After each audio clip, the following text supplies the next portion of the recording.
जब कन्हैया को रोकने के लिए गोपियां खड़ी हो गई महाराज, तो आज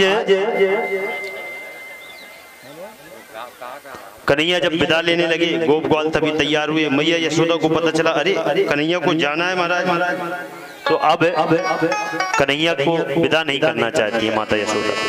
उन्हें कष्ट हो रहा है, मैं आज तक मेरा लाला कहीं पर नहीं गया महाराज, और आज मेरा लाला मुझे छोड़ करके जा रहा है, वो भी 2 दिन के लिए, मैं कैसे रहूंगी। आज मैया यशोदा कन्हैया को लेकर के गई, बोली कन्हैया तुम मत जाना। कन्हैया बोले मैया मैं आज जाऊंगा और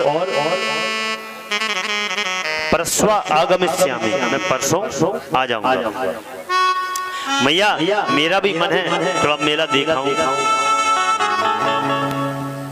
मैया रुदन कर रही है, विचार कर रही है कन्हैया कैसे रहेगा 2 दिन मेरे बिना। और मैया से बहुत प्रयास किया, परंतु कन्हैया बोले मैया मैं परसों आ जाऊंगा पक्का। तो मैया ने आज माखन दिया, माखन दिया। कन्हैया जानते थे कि अब मुझे वापस नहीं आना। माखन देख करके कन्हैया रोने लगे, विचार करने लगे इस माखन को खा करके मैं बड़ा हुआ, और इस माखन को ही विस्तृज्जलज्जामरुदुस्मसुस्वरन् गोविंद दामोदर माधवेति। विचार करने लगे मैं इस माधव को माखन को खा करके मैं बड़ा हुआ हूँ, और आज मैं मैया से झूठ बोल के जा रहा हूँ कि मैं परसों आऊंगा। परंतु जानते थे कन्हैया कि कहीं यदि अगर कदाचित मैंने कह दिया कि मैं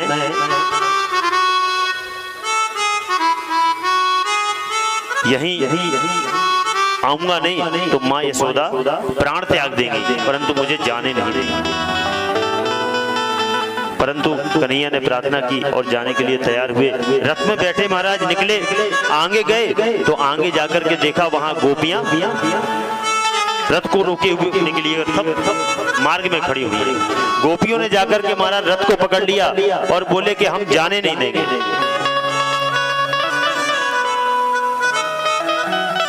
गोपियों ने रोक लिया। कन्हैया ने समझाया देखो ऐसा व्यवधान अच्छा नहीं है और मुझे जाने दो। बोले कन्हैया आप चले जाएंगे तो हम रहेंगे कैसे। कन्हैया बोले देखो तुम चिंता मत करो, मैं परसों आ जाऊंगा। गोपियां बोली परसों ही तो बरसों की तरह बीतना है कन्हैया। कन्हैया ने कहा देखो अब मुझे बहुत प्रसन्नता होगी और मेरा बड़ा ही मन है, मेरी बड़े ही इच्छा है कि मैं मथुरा का मेला देख करके आऊं। अब गोपियों ने जहां ये सुना कि मथुरा का मेला देख करके आऊं महाराज, सोई फिर गोपियों ने मार्ग दे दिया।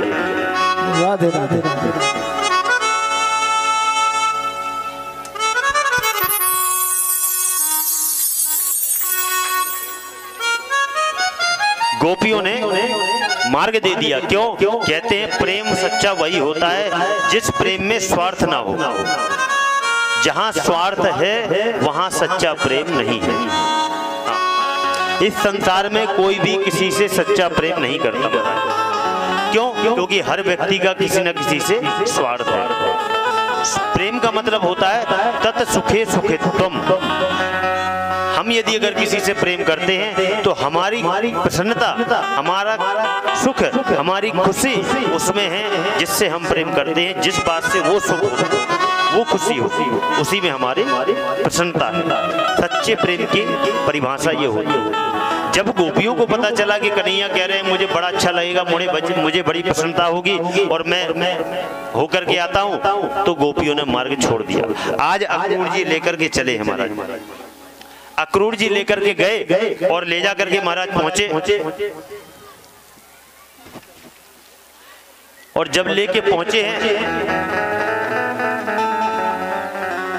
तो अक्रूर जी विचार करने लगे कि आते ही तो इनका रोना गाना शुरू हो गया, ये रोने लगे और अपशगुन हो गया।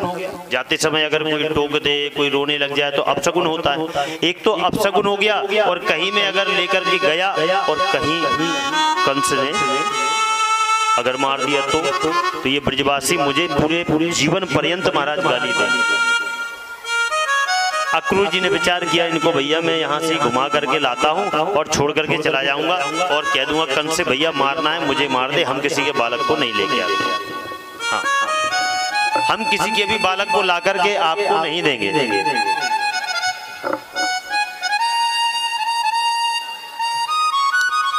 मन में सोचने लगे, पर जब अक्रूर जी इस प्रकार अपना विचार कर रहे थे तो कन्हैया ने दाऊ दादू को इशारा किया, दाऊ देख रहे हो ना, अब ये बिगड़ गए। हाँ, इनको विश्वास नहीं है मुझ पर। अब पहले हम किसी और को बाद में बचाएंगे, पहले इनको बचाना जरूरी है। क्या करें? बीच में जाकर के कन्हैया बोले, हमें भूख लगी है चाचा, हमें भोजन करना है। अक्रूर जी ने कहा, लो हो गया काम। अरे अभी घर से निकले 2 मिनट भी नहीं हुआ और इनको भूख लगाई और वहां जा रहे हैं, कंस से युद्ध करेंगे। पता नहीं 1 दिन 2 दिन 4 दिन 5 दिन कब तक युद्ध चलेगा, बीच में तो खाना भी नहीं मिलता है। और ये तो अभी घर से निकले, इनको 10 मिनट भी नहीं हुआ, इनको भूख लगाई।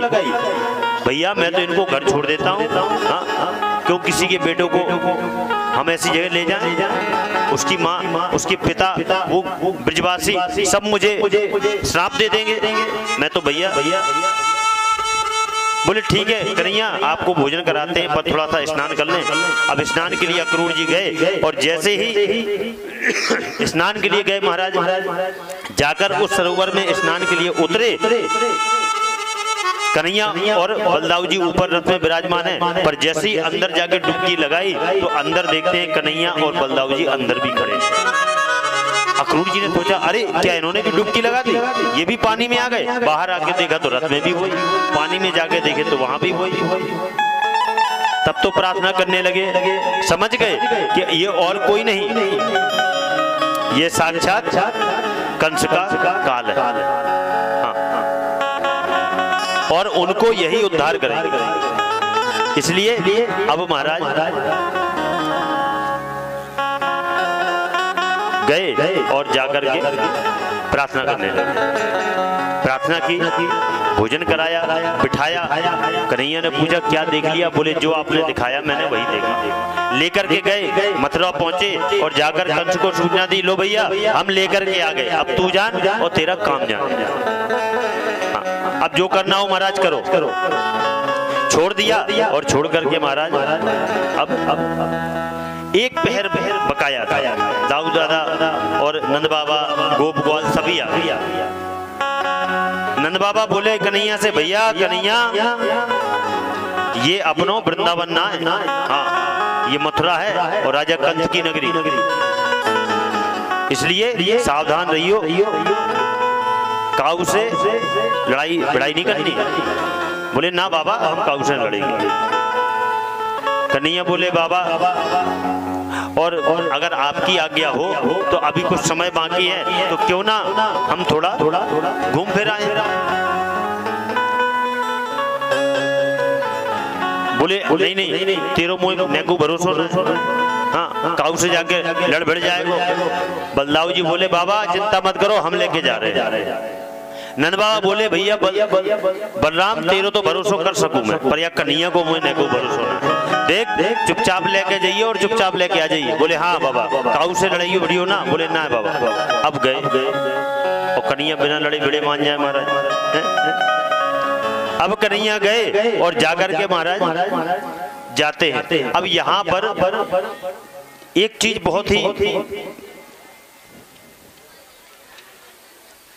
मिलती जुलती, जैसे ही कन्हैया पहुंचे, राम जी जब जनकपुर में जब जनक के यहाँ पर राम जी गए और जब जाते हैं तो 2 भेद है। जब वहां से निकले तो वहां भी गोपियां अट्टालिकाओं में खड़े होकर के राम जी और लक्ष्मण जी का दर्शन कर रहे थे, परंतु राम जी थे मर्यादा पुरुषोत्तम, है ना। राम जी मर्यादा पुरुषोत्तम थे, इसलिए कहीं पर भी राम जी की निगाह नहीं जाती। और हमारे कन्हैया हैं पक्के, हाँ बहुत नटखट है महाराज, इनकी नजर कहीं एक जगह टिकती नहीं है। बोलो राधे राधे। देखो कल भर की बात है, थोड़ा धीरे से बोला करो। बोलो राधे राधे। हाँ।